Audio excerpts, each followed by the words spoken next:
Our Rugby World Cup-winning Springbok legend Tendai the Beast Mtawarira has announced his retirement from international rugby. The 34-year-old veteran of 117 tests confirmed his decision after a monumental performance in his final match, Saturday's match where the Springboks beat England 32-12. For more on this now, I have in studio with me Thando Mxoli. He's a rugby analyst. Good afternoon to you, Thando. Thank you so much for coming through. Good afternoon.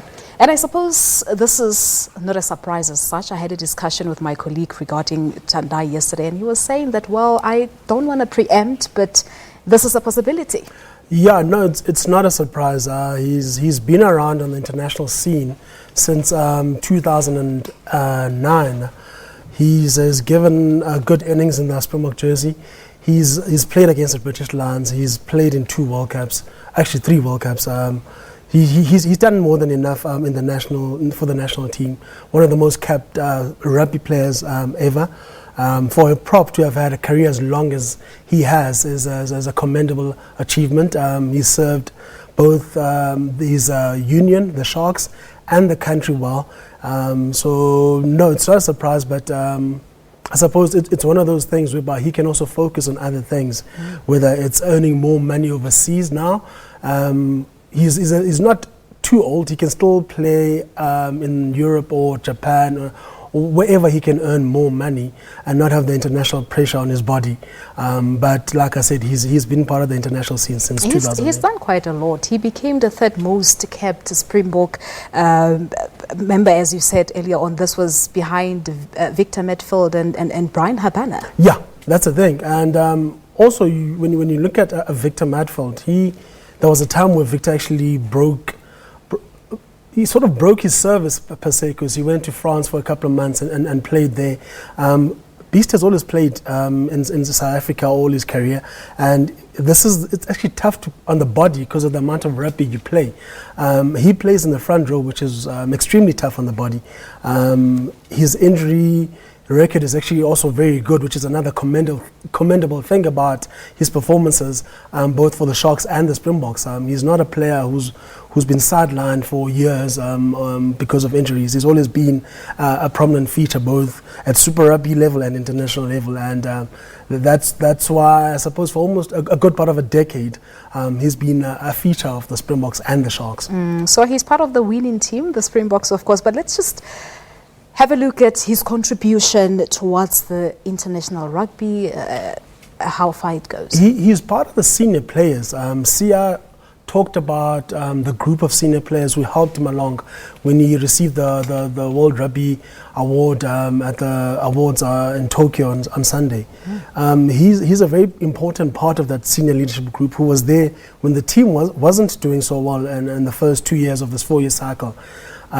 Beast, because of his experience, is a calming influence in this team. A lot of players rely on him for guidance. He's more of a father figure, having been there for such a good part of his career, and he's been through different times. He's seen the good.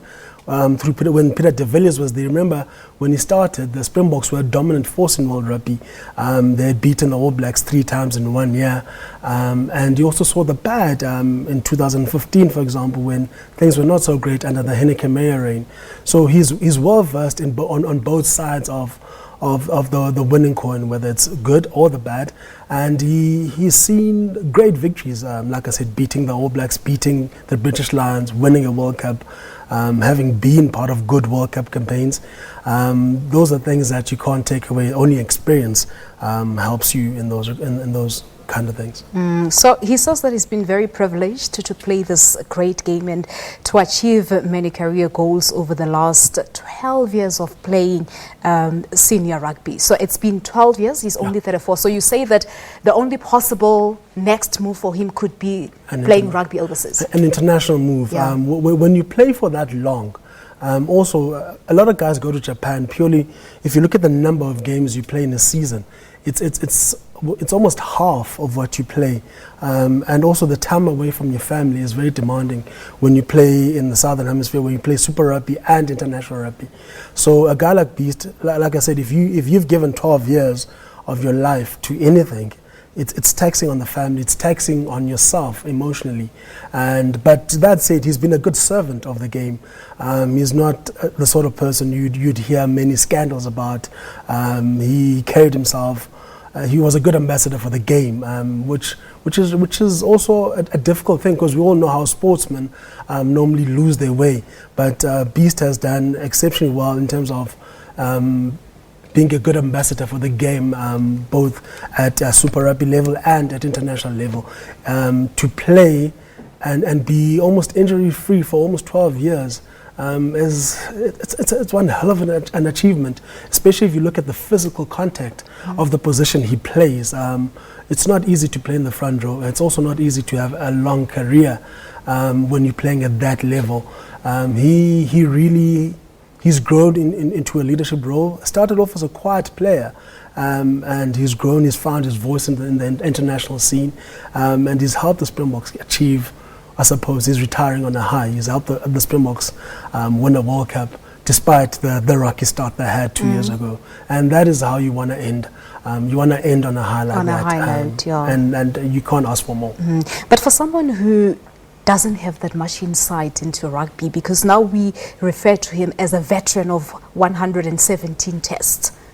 Talk to us about it. What does it mean? It's a lot, because if in a season, you're lucky if you play 5 tests.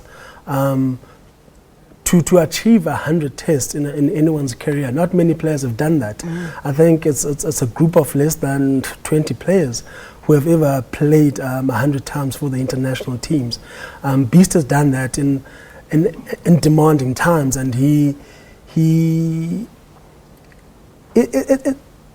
it's an achievement in the sense that if you look at his position, not a lot of the players that play in his positions have achieved that many tests. A lot of the players that have managed to get 100 tests are normally backline players, where you're not in the physical collisions that a Beast would have encountered in his career. Also, another thing that people forget, he never started off as a prop. He started off as an 8th man, and Dick Meir, his former coach, changed him around and said, no, you've got the physique to be a prop, you've got the build to be a prop, and he turned him into a prop to his displeasure. And as fate would have it, Beast would go on to play in Super Rugby finals. He went on to beat the British Lions. He went on to achieve play more than 100 tests for the international team. 100 tests, even if you play soccer, people don't play 100 matches for the international teams. It's one of those. It's a rare thing to achieve that many games for your international team, and you need to play over a long period. Where normally the guys who do it play over a decade and above, and he did that. He played for 12 years at the highest level, and also he had a very good injury record at the highest level, which is very commendable. So now you've spoken about his character, and I'm reading now that the president of SA Rugby, Mark Alexandra, also paid tribute, saying that when the Beast first got an opportunity at the Sharks, he rode a bicycle to training, and he says that perfectly sums up not only his humbleness but his desire then to make it to top. That's the thing. We always go on when you talk about this World Cup winning team. The characters within the team, they all have different struggles, they all have different character traits, they all have different stories which have made them the great players that they are. They didn't start off as world beaters, but their humble beginnings have made them the great players that they are now. Beast comes from Zimbabwe, where Zimbabwe is a country which is not known for its rugby prowess. It's actually better known for its cricket prowess. And he managed to build a rugby career in South Africa, which is a foreign land for him. And he managed to not just do it as a good rugby player, he also managed to do it with a great attitude, which is a commendable thing to say about the man himself and the way he was raised. His principles were never doubted by anyone. his character is there for everyone to see. The fact that you've never heard negative things, you've never heard of Beast being out drinking the whole night, but you've always heard about the professional Beast who's never missed a flight, who's always there with the team, who's always been disciplined within the team structure. Despite his quiet demeanor, he's grown and found his voice within the Springbok setup and the Sharks setup. He led the Sharks at one stage. The game, he has grown as a man and as a player within the game. All right, so are we likely to see more retirements going forward? Yes, that goes without saying, purely because of an age thing. Yeah. A lot of players, this was their goal. So if you look at players like Dwayne Vermeulen and a couple of others, they'll want to call it after this and maybe go focus, like I said, with Beast. They'll focus on making more money. But some players will also focus on the British and Irish Lions tour that's coming to South Africa in 2 years. That maybe will be their swan song. Those who haven't played against the British and Irish Lions, that's the next big tour for the South Africans. And then the younger ones will focus on the 2023 World Cup in France. But there will be a couple of retirements in the next couple of days. And I suppose that the time is right for a top Springbok to retire on this high. All right, Thando, we'll leave it at that. Thank you so much for your insight. Thank you. All right, Thando Mxoli is a rugby analyst talking to us about breaking news this hour that Springbok legend Tendai Beast Mtawarira has announced his retirement from international rugby. We're taking a quick break.